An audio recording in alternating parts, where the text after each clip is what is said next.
God made just one more person just for you. But these days, every 2 years, He keeps making one more person just for you. If two happy people meet, then there can be something wonderful happening between them. If you just become love, not love somebody, then you will know the nature of love.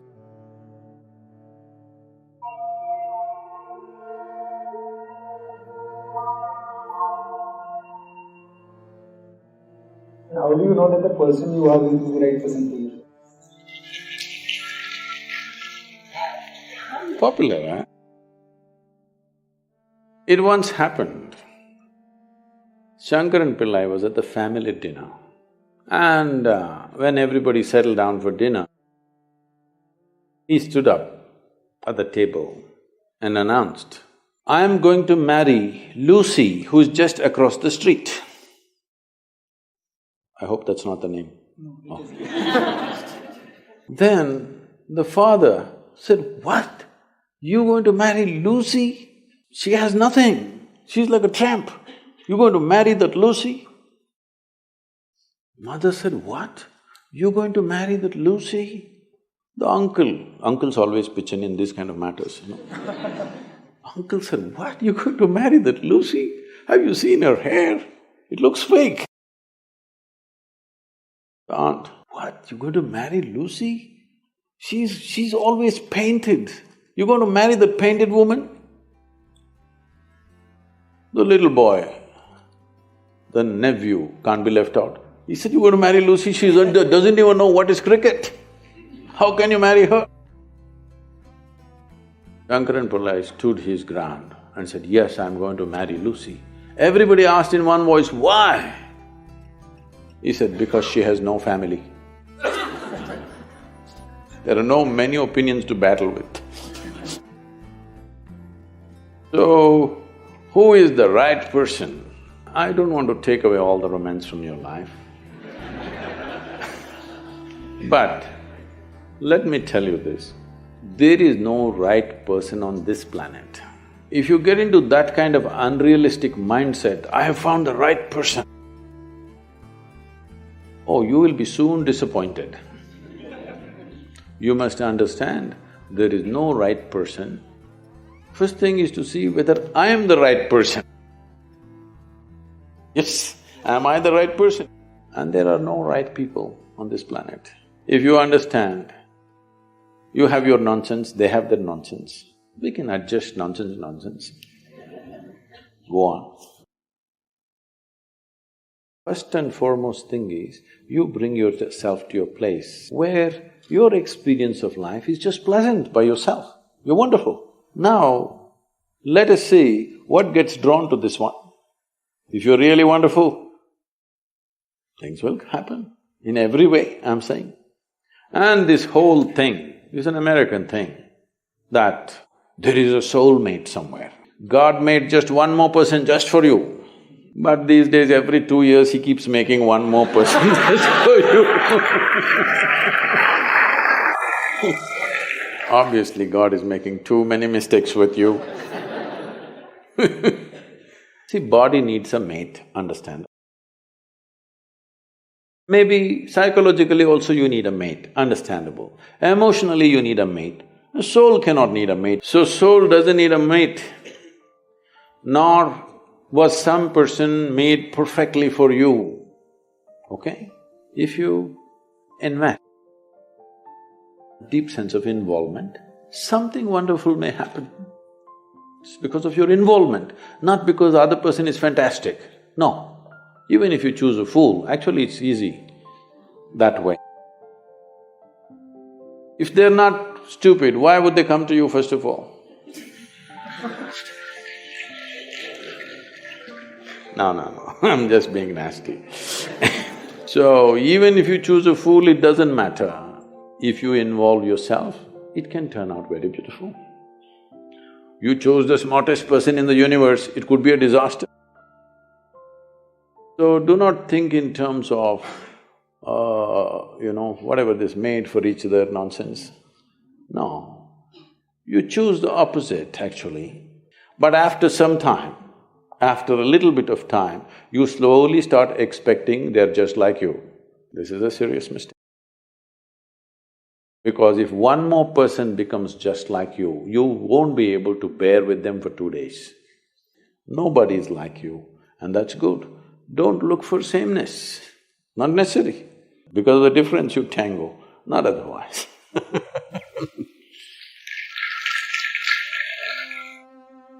Our mothers have set amazing benchmark. The moment you say mothers, Yeah. they're giving a sound ambience of babies crying. Oh, okay.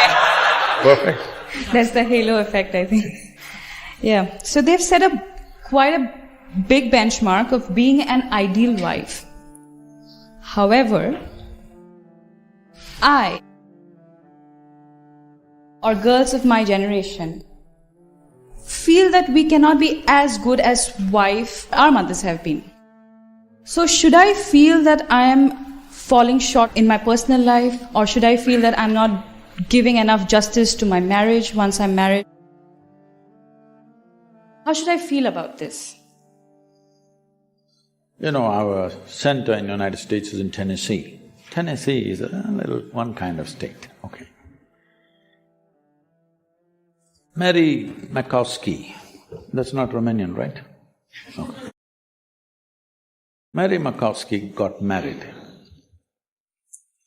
And after their honeymoon, they came home and she threatened him that she's going to make a dinner all by herself. I'm sorry, she said she'll make dinner for the new husband. And husband came home from work and she served the dinner and he put it in his mouth and slowly he was chewing on it and went into profound thought. Then she was very excited about this dinner and she said, there are only 2 things my mother taught me how to cook, the meatloaf and the apple pie. Then he looked at her and said, darling, which one is this? So, your mother, your grandmother, how they made good wives? Largely it was believed the way to a man's heart is through his stomach. Today your husband will call Uber Eats and whatever, Quick Picks and this and that and Swiggies and whatever, all right? So, you can't make a good wife based on how your grandmother became a good wife. You can't become a good wife based on how your mother became a good wife. Situations have changed, expectations have changed. It's not in the stomach anymore. For some it's gone up into the head, for some it's gone further south. Yes? So, you don't do that. Essentially, what a husband and wife means is, because you're not geared, most people are not geared. Very few people in this world are geared to make this journey of life all by themselves. They're organized enough within themselves totally. They never feel anything missing in their life because they've made themselves like that. But most people need somebody else to lean on. Either emotionally, psychologically, there are needs in a human being, physical needs, psychological needs, emotional needs, maybe social needs, economic needs, variety of needs. To fulfill these needs, you want to find one person that you can depend on. Because it's very difficult even to find one person with whom you can share everything that you have, your body, mind, emotion and works. So this is the idea. Formalizing it is so that every time you get some little friction, you don't fall apart, so little tying up so that things don't fall apart very easily, all right? Nothing else. The biggest mistake humanity made was, they started saying marriages are made in heaven, that's why it's such a mess. No, it's done here. If you see, marriages are made between us, and we took responsibility for who we are, we could have made it work, but the damn thing is made in heaven. Not suitable here, it's because it's alien stuff. Everything is a mess because you think it's made elsewhere by somebody else. If you understand it's made by you for your well-being, to fulfill your needs and your purposes so that you can go through this journey of life with least amount of trouble and friction, then you would handle it more responsibly, isn't it? And according to contemporary needs, not how your grandmother did her marriage. You can't do it that way because expectations and situations have completely altered themselves.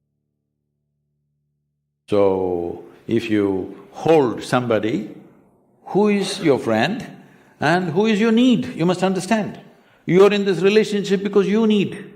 Maybe the other person also needs, but that's from their side. As far as you are concerned, you made this relationship because you need it badly, isn't it?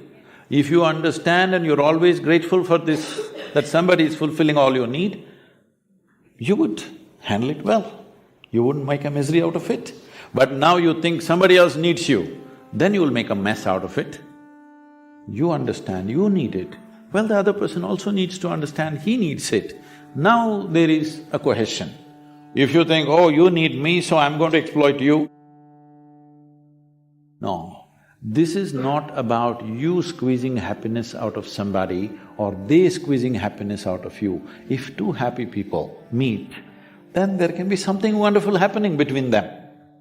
But you're a misery and you think somebody else should be the source of your happiness, well, it'll multiply.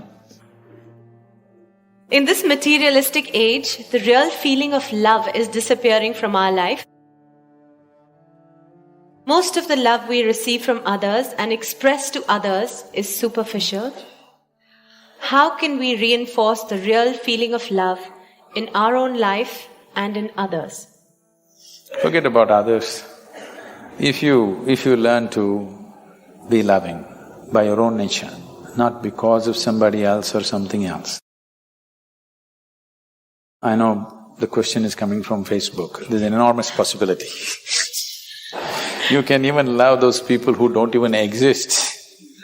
So I'm saying it's a tremendous possibility. So, if you just become love, not love somebody, then you will know the nature of love. If you love somebody, it's a fickle happening because no human being will happen 100% the way you want them. Every human being on this planet is going to disappoint you, believe me. Not because they'll do something wrong, because nobody can fulfill the unrealistic expectation you have of them. It's simply not possible. Have you been able to fulfill anybody's expectation, I'm asking you, entirely? Partially, but never entirely, isn't it? Believe me, whoever comes, I want you to know, the ideal people whom you worship, when Krishna was there, his wives complained. All right? Love is not a relationship. A relationship is a different thing. Love is a certain sweetness of your emotion. Whether you look at a tree, or a dog, or a man, or a woman, or a child, or just at the sky, why can't you look at it lovingly? Because it's not about loving the sky, it's about the sweetness of your emotion. If your emotions are sweet, whatever you look at it in a certain way. Right now you have nasty emotions, whatever you look at it in a different way. So you have always associated love with somebody. No, this is not about somebody. Love is not something that you do, it is something that you can become. If you're willing, you can become love, you can make your emotion into a very sweet space. If you make your body very pleasant, it becomes pleasure. If you sit here, it can be great pleasure, just sitting here and breathing. If your mind becomes pleasant, we say this is joy. If your emotions become pleasant, we say this is love. If your very life energies become pleasant, we say this is blissfulness, this is ecstasy. If your surroundings become pleasant, we call that success. Now you're calling your success with somebody as love, that's a mistake. You have a success story with somebody, you're calling that love. No, that is actually success, because that needs lots of management. But for you to be loving, there is no management. If you just make your emotions sweet, your emotions are sweet and it's beautiful to be like this. It's not about anybody. If somebody comes, we can share it. If nobody comes, you can sit here with your eyes closed and still be loving. What's the problem? It is not about somebody, it's not an action. It is not something that you do, it is something that you can become.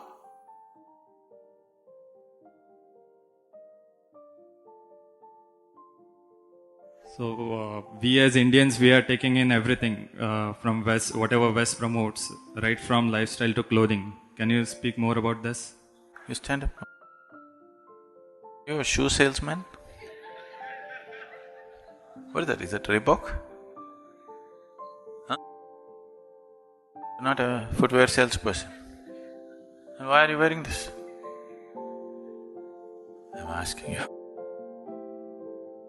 Why are you wearing that? Why are you wearing this shoe company name? Are you a salesperson of this company? No. Then why? Because you saw Usain Bolt or Magic Johnson wearing something. You need to understand, for him to wear that t-shirt, he's being paid millions of dollars. Nobody's paying you anything, why are you advertising for the shoe? At least wear a Isha t-shirt.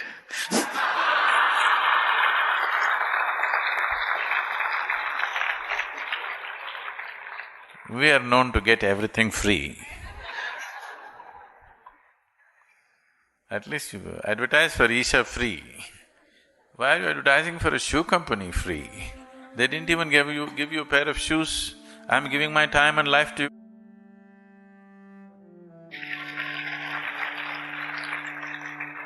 See this boy, see, you stand up, see he's… Yusuf, yeah. You're from which country? See, he's from United States. Look at his uniform, turn around, show it to him. See. At least he's doing the right advertisement. What are you doing?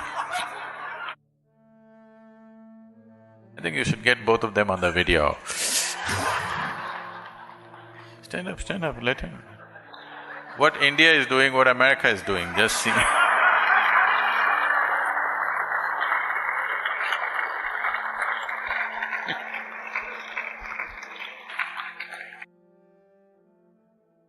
Turn around, turn around.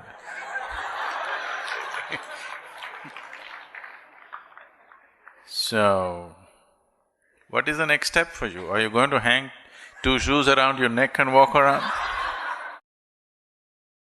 What is the next step?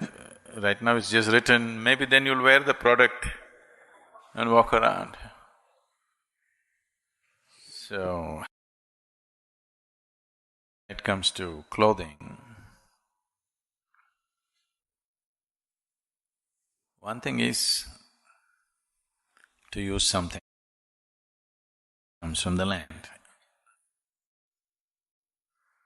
Because organic substances have their own influence on your energy system. How your aura develops, it's important that the substance that you wear is organic, not some nylon or plastic or… Another thing is, if you already do not know this, India has over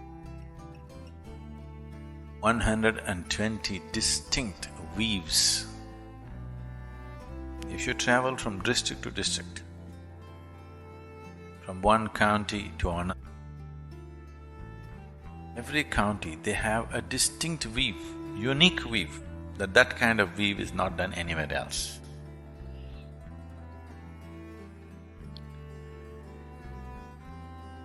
No other culture on the planet has developed so many types of textiles. But somebody was telling me, if you take a photograph in any major city in India, below the knees, if you take a picture of people, over 60% of them are wearing only American workman's clothes, blue denims, only single color. Of course, some are faded, some are torn intentionally. Some have punched holes, some have faded it forcefully. But basically workman's clothes. Nothing wrong. I'm not saying something is wrong, but there is something right. Something not being wrong does not make it completely right. What is suitable for the weather, the conditions, the tropical conditions in which you exist, what kind of clothing is most suitable, that's what you should wear, because how your body merges with the weather and the atmosphere around you is important to bring this to a certain level of ease and comfort. Very important. I want you to just experiment. Those of you who are wearing tight-fitting nylon clothes on a daily basis, just wear some loose cotton clothes for 3 days and see how it feels. Then you decide. But unless the shoe company is willing to pay you something, you writing it on your neck, are you getting a tattoo on your forehead, Reebok? No. I've always, even people who sponsor our events, I say, put it in one place, don't write it all over the place. Yes, they're paying money because they want some exposure, but put it in a aesthetically properly placed area, not just all over the place. I never allow any sponsor's name to be written behind me, at least. Money or no. I don't understand why you're writing it all over your chest and back and face and walking around about footwear. I don't even know if you wear those footwear, but you wear their t-shirt. If you are a fan of Tendulkar, you write Tendulkar and walk around. Silly, but it's okay. I'm not saying it has to be an Indian player. You like Lionel Messi, you say Messi and go, people will understand you're a mess.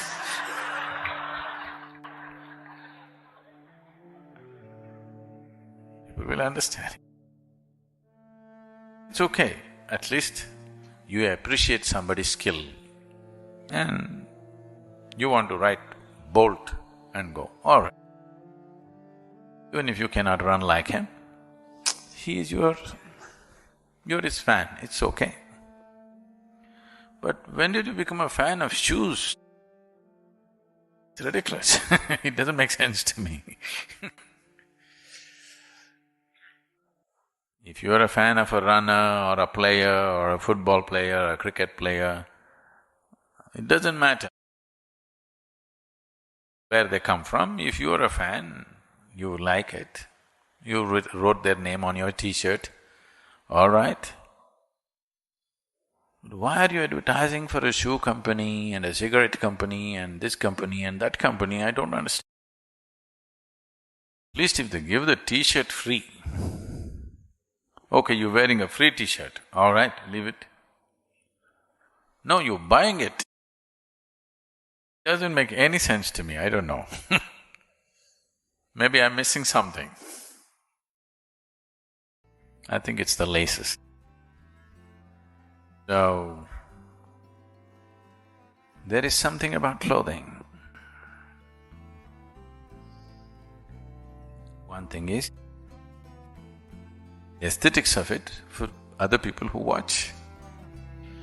But the most important thing is that your body is at ease. No, I'm okay, I'm all right.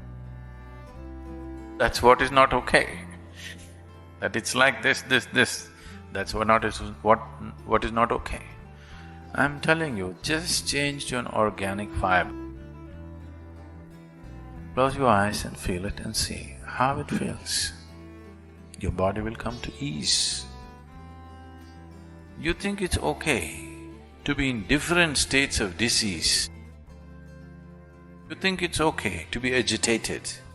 You think it's okay to be itchy and uncomfortable.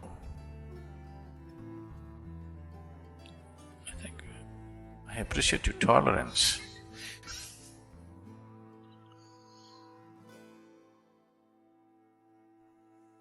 I'm not so tolerant about things which are not comfortable, unless it is towards a certain purpose. If you're determined you want to sell 10,000 shoes this month, you write it all over your face. The shoe company's name, it's okay.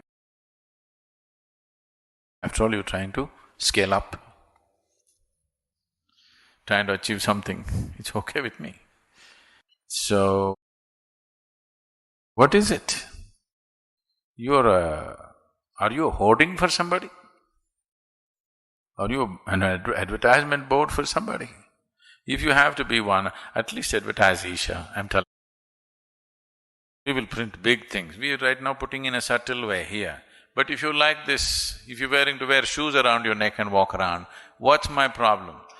We will open a tattoo shop on your forehead. I love Isha.